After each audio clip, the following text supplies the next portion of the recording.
तर मित्रांनो, तुमच्याकडे बंदिस्त शेळीपालनामध्ये शेळ्यांना टाकण्यासाठी अशा भरगच्च उन्हाळ्यामध्ये एक जरी हिरवा चारा जर तुमच्याकडे असेल, तो 4G बुलेट नेपियर असो किंवा सुबाबूळ असो किंवा तुती, हादगा, मेथीघास, दशरथघास जे काही कोणताही एक जरी तुमच्याकडे हिरवा चारा असेल, तर तुमच्या इतका म्हणजे भाग्यवान शेळीपालक शेतकरी कोणीच नाही मित्रांनो. कारण सध्याला एवढी वाईट परिस्थिती आहे, की एक सुद्धा म्हणजे कुठेतरी एक जास्तीत जास्त 2च अवकाळी पाऊस पडलेले आहेत. अजून कुठं नवीन पालवीसुद्धा फुटलेली नाही. डायरेक्ट म्हणजे आता पावसाळा सुरू झालेला आहे, आता मिरूग चालू झालेला आहे. तरीसुद्धा कुठं काही हिरवळ वगैरे काहीच दिसत नाही. फिरस्तीमध्ये बघतोय आणि मी सुद्धा आज एक वेळेस शेळ्या बाहेर सोडल्या होत्या. पण शेळ्यांना खाण्यासाठी बाहेर काहीच नाही मित्रांनो. तर बघा, अशा उन्हाळ्यामध्ये थोडंसं बोरचं पाणी आहे, तेवढं 7-8 सरी आपला 4G बुलेट नेपियर आलेला आहे आणि एक अवकाळी अवकाळी पाऊस पडल्यामुळे थोडंसं बघू शकताय तुम्ही, आपली जे सुबाबूळ आहे, ती सुबाबूळ लगेचच हिरवी झालेली आहे. तर मला व्हिडिओमधून सांगायचं एवढं, की बंदिस्त शेळीपालन एवढं सोपं काहीच नाही मित्रांनो. फक्त तुमच्याकडे थोडंसं पाणी वगैरे असलं, 1 ते 2 हिरव्या वैरणी असल्या आणि जर समजा तुम्ही जर एक वैरण जरी सुक्या चारा जरी वापरला, समजा गुळी असो, कडबा असो किंवा भुईमुगाची वेल असो आणि त्या सुक्या चाऱ्याला जर एक जरी हिरव्या वैरणीची जोड दिली किंवा TMR पद्धतीनं, टोटल मिक्स राशन TMR पद्धतीनं जर तुम्ही चारा नियोजन जर केलं शेळ्यांना खाण्यासाठी आणि एक वेळेस जरी तुम्ही खुराक जरी ठेवला, 2 चारे दिवसभरातून, सकाळी 1 संध्याकाळी 1 आणि सकाळी खुराक, अशा पद्धतीचं जर तुमचं जर नियोजन असेल, तर मग 100% तुमचं शेळीपालन, बंदिस्त शेळीपालन 100% यशस्वी होईल मित्रांनो. फक्त त्याच्यामध्ये नियोजन असं पाहिजे, की दररोज तुमच्याकडे म्हणजे लक्ष देण्यासाठी तुम्हाला भरपूर वेळ पाहिजे. कारण बरेच जण काय करतात, किंवा मी दुसरा काहीतरी काम करतोय, कुठेतरी बाहेर राहतो आणि शेळ्यांकडे माझं लक्षच नाही. कधी-कधी सकाळी म्हणजे शेळ्यांना एकच टाईम पाणी भेटतंय, कधी-कधी शेळ्यांना 2-2, 4-4 तास उशिरा चारा भेटतो. अशा जर अडचणी जर होत असतील, तर मग त्या ठिकाणी तुमचं शेळीपालन बंद पडणार आहे मित्रांनो. जर तुमचा संपूर्ण वेळ शेळीपालनाला जर दिला, तर 100% शेळीपालन तुमचं यशस्वी झाल्याशिवाय राहणार नाही मित्रांनो. कधी पण लक्षात असू द्या. कारण तुम्हाला सांगतो बघा, आता तुम्ही पुण्या मुंबईला कुठेही जावा, तुम्हाला 8 तास जॉब करावाच लागणार आहे. तर मला काय म्हणायचं आहे, की तुम्ही जर 8 तासापैकी जरी 4 ते 5 तास जरी इथं जर वेळ दिला शेळ्यांना, 10 ते 20 समजा तुम्ही शेळ्या केल्या आणि सकाळी 2-3 तास, संध्याकाळी 2-3 तास जर वेळ दिला, तर एवढा जबरदस्त नफा भेटून जाईल तुम्हाला, की म्हणजे जबरदस्त होऊन जाईल. जेणेकरून तुमच्या ज्या काही मूलभूत ज्या गरजा आहेत, त्या पूर्ण होऊन थोडीशी तुम्ही सेव्हिंगसुद्धा करू शकता मित्रांनो. कारण कसं आहे, 100% आता बघू शकता तुम्ही, शेत शेत म्हणजे शेतीला जे जोडधंदे जे आहेत, शेळीपालन असो, कुक्कुटपालन असो किंवा दुग्ध व्यवसाय असो, शेळीपालन असो, ह्या ज्या गोष्टी ज्या आहेत, ह्या सध्याला कसं आहे, मुख्य शेती जे आपण करतोय, त्याला हे जोडधंदे ऐकत नाहीत मित्रांनो. कारण शेतीला जर जोडधंदा, जर शेळीपालनाची जोड दिली किंवा कुक्कुटपालनाची जोड दिली, तर 100% तुम्हाला म्हणजे नफा भरपूर भेटणार आहे मित्रांनो. ह्यामध्ये काहीच वाद नाही. आता महत्त्वाचं म्हणजे बघू शकता, ह्या बिल्डर सुबाबूळ मित्रांनो, संपूर्ण बिल्डर सुबाबूळ आहे.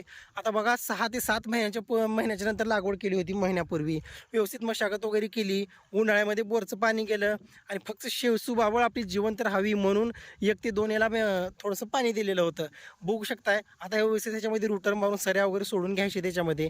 आणि हाय 4G बुलेट नेपियर, किती जबरदस्त फुटवे झाले आहेत बघा. बघा, अशा पद्धतीचं नियोजन म्हणजे दररोज एकच सरी भिजायची मित्रांनो बोरनं. बघू शकता किती फुटवे आणि किती जबरदस्त चारा आलेला आहे 4G बुलेट नेपियर. म्हणजे एकदम जबरदस्त नियोजन आहे. आता यामध्ये सुद्धा रुटर वगैरे मारून व्यवस्थित नियोजन करायचं आपल्याला. दुसरी गोष्ट म्हणजे इथं आपला होता संपूर्ण मेथी घास. हा संपूर्ण इथं मेथी घास होता आणि आता पाणी नसल्यामुळं कसं आहे, आता उन्हाळा मी सांगितल्याप्रमाणे भर उन्हाळ्यामध्ये जर अडचणी येणारच. आता पाणी नसल्यामुळे मेथी घास मोडावा लागला आपल्याला, बघू शकता तुम्ही. ह्या ठिकाणी संपूर्ण जो आहे हा लावायचा आपल्याला आपला दशरथ घास. हा संपूर्ण 2 किलो आपल्याला दशरथ घास लावायचे मित्रांनो. शेळी पालनामध्ये बरेच जण म्हणतात की भरपूर चारे लावावे लागत असतात. भरपूर चारे लावण्यापेक्षा, समजा 10 चारे लावण्यापेक्षा तुम्ही 4च चारे लावा, 3च चारे लावा. पण तो चारा न्यूट्रिशनयुक्त, व्यवस्थितरित्या चांगला सकस आहार असला पाहिजे, चांगलं व्यवस्थित त्या शेळ्यांना पचलं पाहिजे, युरियाचा कमी वापर केला पाहिजे. तुम्ही जो चारा शेळ्यांना टाकताय, आता सर्वांना माहिती आहे की मेथी घास लावण्यापूर्वी आपण या ठिकाणी लेंड्यांचं, शेळ्यांचं खत व्यवस्थापन जे होतं ते संपूर्ण आतरण करून टाकलेलं होतं मित्रांनो. मग आता बघा व्यवस्थितरित्या इथं काय होणार, इथं दशरथ घासाची लागवड करणार आहोत आपण. मला काय म्हणायचं आहे, की भरपूर चारे लावण्यापेक्षा शेणखत असो, गांडूळ खताचे जर तुम्ही 1-2 बेड लावले आणि ते खत व्यवस्थापन जर आपल्या जर चाऱ्याला केलं, तर होतंय काय, शेळ्यांचं म्हणजे बघा अडचणी म्हणजे तुम्हाला सांगतो, शेळ्या माझावर न येणं, शेळ्या गाब न राहणं, शेळ्या गाबडणं किंवा शेळी एक वेळेस वेल्याच्या नंतर शेळी उघडी पडणं म्हणजे एकदम खराब होणं. परत ती शेळी गाब राहण्यासाठी म्हणजे तिच्या अंगामध्ये ताकदच नसणं. ह्या ज्या अडचणी असतात, ह्या अडचणी आपोआप दूर होतात मित्रांनो. तितका काहीच ताण घेण्याची गरज नाही. त्याच्यामुळं कसं आहे, थोडंसं अफवांना बळी पडत जाऊ नका. कारण बरेच म्हणजे गैरसमज आहे शेळीपालनाविषयी किंवा बंदिस्त वगैरे होत नाही. 100% शेळीपालन बंदिस्त होतंय. गेली 4 ते 5, 6 वर्ष झालं मी शेळीपालनामध्ये काम करतोय मित्रांनो. आणि यशस्वी फार्म चालू आहे. सध्याला 12 पिल्लं आहेत, 8 शेळ्या म्हणजे लहान मोठे आता 20-21 जनावर झालेले आहेत. सावकाश वाढवायचे सुद्धा आहेत. पण एक गोष्ट कायमस्वरूपी लक्षात असू द्या शेळीपालनामध्ये. बरेच शेळीपालक काय करतात मित्रांनो, आता समजा हा चारा आहे, हा चारा समजा 10 शेळ्यांना पुरतो. बरेच जण काय करतात की 10 शेळ्यांच्या ऐवजी 15 शेळ्या करतात किंवा 12-18 शेळ्या करतात. मग त्या ठिकाणी होतंय काय, आपली काय मानसिकता असते शेळीपालकाची की बा एवढ्या शेळ्यामध्ये 1-2 शेळ्या अजून वाढल्या तर काय सपादून जाते, काय होत नाही. पण 100% त्या ठिकाणी फरक पडतच असतो मित्रांनो. एक जरी तुम्हाला जनावर वाढवायचं असलं तर तुम्ही चाऱ्यावरती व्यवस्थित लक्ष देणं, आपल्याकडे चारा किती आहे, वाढवायला पाहिजे का, ह्या गोष्टींचा नक्कीच विचार करा मित्रांनो. कारण तुम्हाला सांगतो, आता समजा हा चारा 10 शेळ्यांना पुरणार आहे. पण एक गोष्ट कायमस्वरूपी लक्षात असू द्या की ज्या वेळेस त्या 10 शेळ्या येतील मित्रांनो, त्यावेळेस त्यांची 20 पिल्लं होणार. समजा 5 जरी पिल्लांची जरी मरतूक झाली, तुमच्याकडे नवीन शेळीपालक आहे मान्य करू चला, 5 पिल्लांची मरतूक जरी झाली, कोणत्या शेळ्या एक सुद्धा पिल्लू देतात.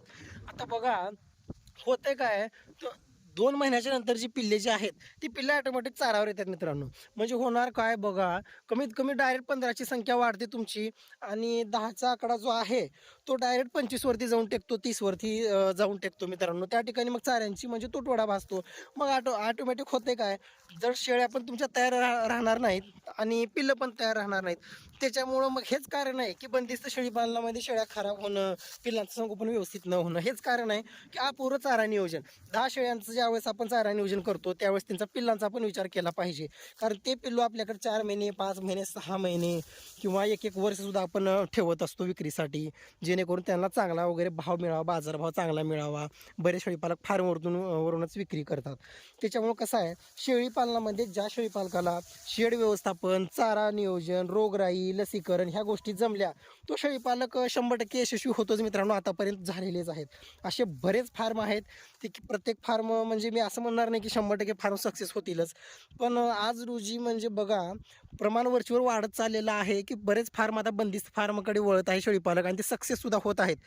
तेच शेळीपालन बंद पडते, त्यांच्याकडे व्यवस्थित नियोजन नाही. नुसतं फक्त त्यांच्या डोक्यामध्ये जर कॅल्क्युलेशनवरती जरी पैसा कसा मिळेल, इतके पिल्ले होतील, 50 शेळ्यामध्ये 100 पिल्ले होतील आणि मी एवढे कमवतो, अशी जर मानसिकता असेल तर त्या ठिकाणी 100% तुमचा फार्म लॉसमध्ये जाणार आहे मित्रांनो. त्याच्यामुळे महत्त्वाचं सांगायचं एवढंच आहे की प्रत्येक गोष्ट व्यवस्थितरित्या जाणून घेण्यासाठी आणि बंदिस्त शेळीपालन कसं यशस्वी करू शकतो, या सर्व गोष्टी जाणून घेण्यासाठी तुम्ही रेबल स्टार फार्मला सबस्क्राईब करून घ्या मित्रांनो.